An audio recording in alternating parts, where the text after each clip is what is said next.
how does creative thinking lead to success both now and in the future? And more importantly, what simple steps can you implement today that will help nurture this skill in your child?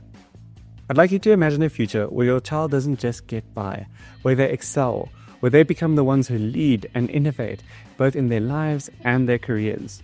The exciting part is that creative thinking isn't only something that's going to benefit them years in the future, it's also something that can make a difference in your child's life today.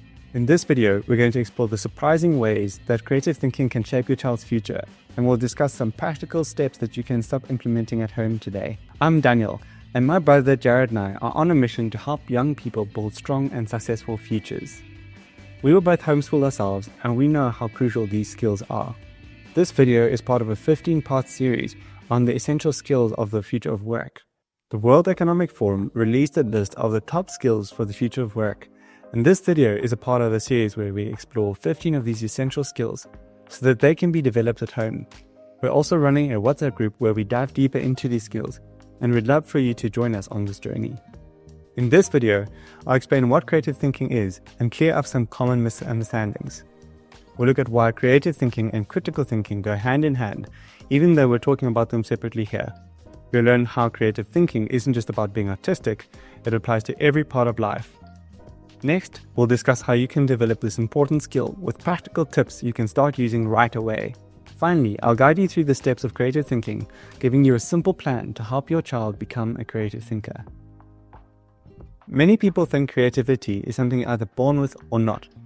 But what if it's actually a skill that can be developed and nurtured with the right approach?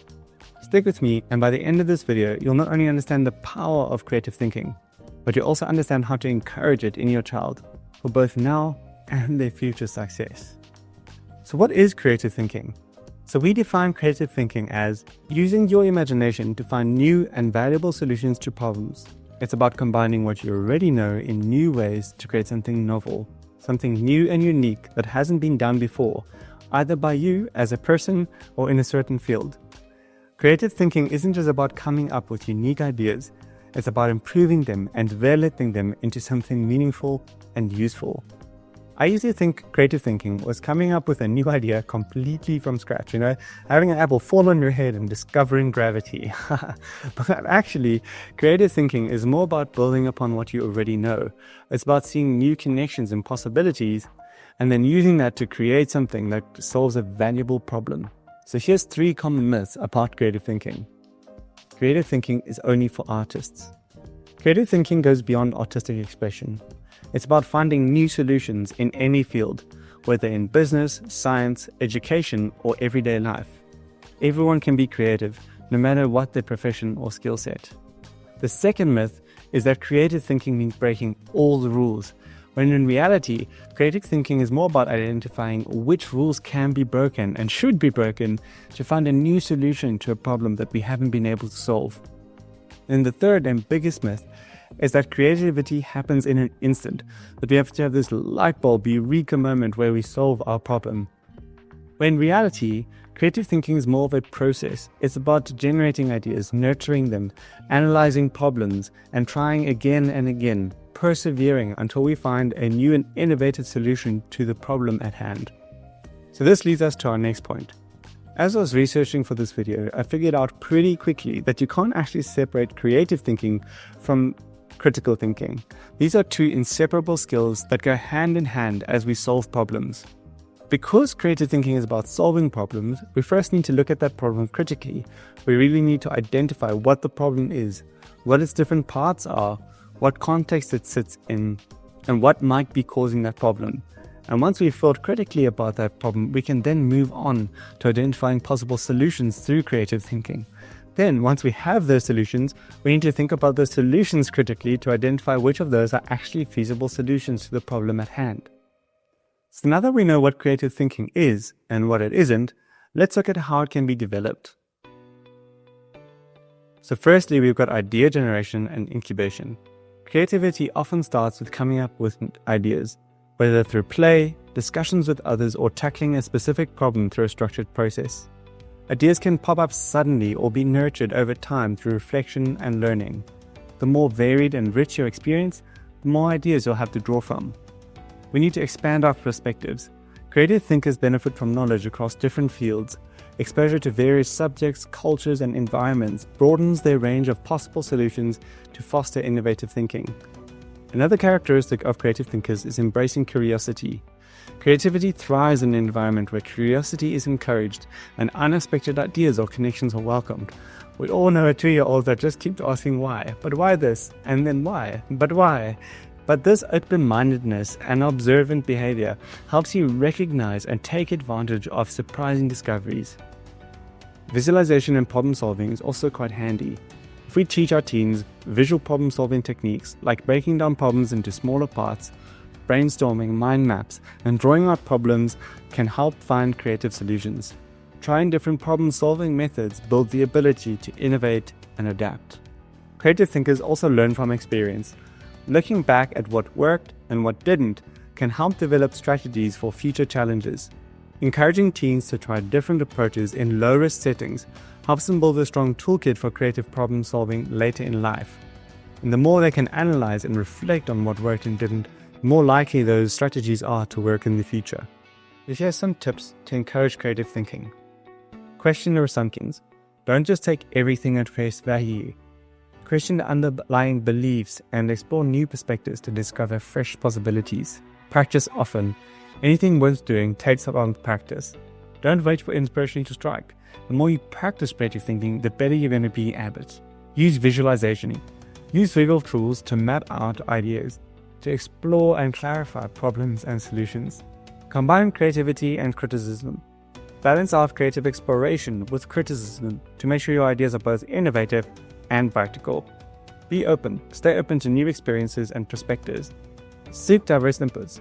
Work with others and consider different viewpoints to expand and enrich your creative process. Keep a notebook and write things down. Document your discoveries, your ideas, and things you find interesting.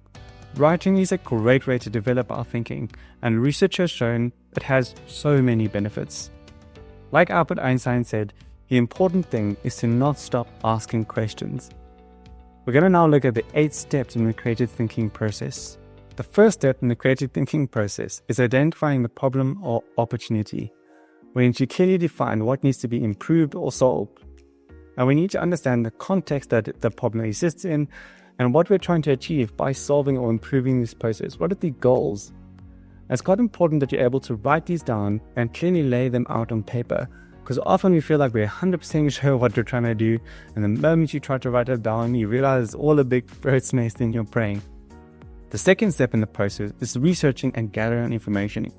You need to gather data, knowledge, and insights, and explore what's already known, and look at existing solutions. Sometimes when you're looking for this new innovative solution, it's already a one that exists, and we can skip the rest of the process and just solve the problem right there and then. And the third step is to challenge your assumptions. We need to question your assumptions to ensure they're valid. We don't want to jump to conclusions because this might limit our creativity. The fourth step, where I used to start, is generating ideas. We need to brainstorm a wide range of ideas, encouraging thinking outside of the box, and use different approaches to view problems from new angles. And a big part of this step is actually being bored. In the 21st century, there's so many ways to be entertained that we're always distracting ourselves. But being bored is actually an essential part of the creative thinking process. Now, your teen probably not going to love me for saying this, but when you mow the lawn or wash dishes or make your bed, you actually give your brain space to think, and that's when we make our best connection between ideas. And that's often actually when that creative thought strikes. I don't know if you've ever been in the shower and you suddenly had that great idea. That's an example of our brain having enough space to process things. The fifth step is to visualize and refine your ideas. You'll be able to cross a few off the list that are obviously not going to work, but the rest of them you're going to have to refine and maybe visualize to see how they're going to work. Then you need to analyze them and think critically about which of those could actually be implemented. Which of them can you actually do? And then the sixth step is to test and experiment. Once you've identified your top ideas that can actually be implemented, you go and do just that. You go test them out in the real world and gather feedback and see how well they work. Are they leading you to the goal that you identified in the first step? And then you're going to implement and improve. Once you've identified the best solution, you're going to put it into practice and then monitor and improve on it as time goes on. And finally, the eighth and probably most important step is to learn and reflect. We need to look at the process and the outcomes that we got to identify what did and didn't work. And this is how we really become great creative thinkers in the future. So we've been through so much on this video together, so let's recap what we covered in this video. Creative thinking is about more than just coming up with new ideas. It's about making connections, solving problems, and building a foundation for lifelong learning. We've busted some myths. Then remember the steps to creative thinking, from identifying problems to refining ideas and finally implementing them and learning from the process. We're so grateful to be going along this journey with you, and we're looking forward to seeing your family become great creative thinkers and big problem solvers. Looking forward to seeing you on the next video.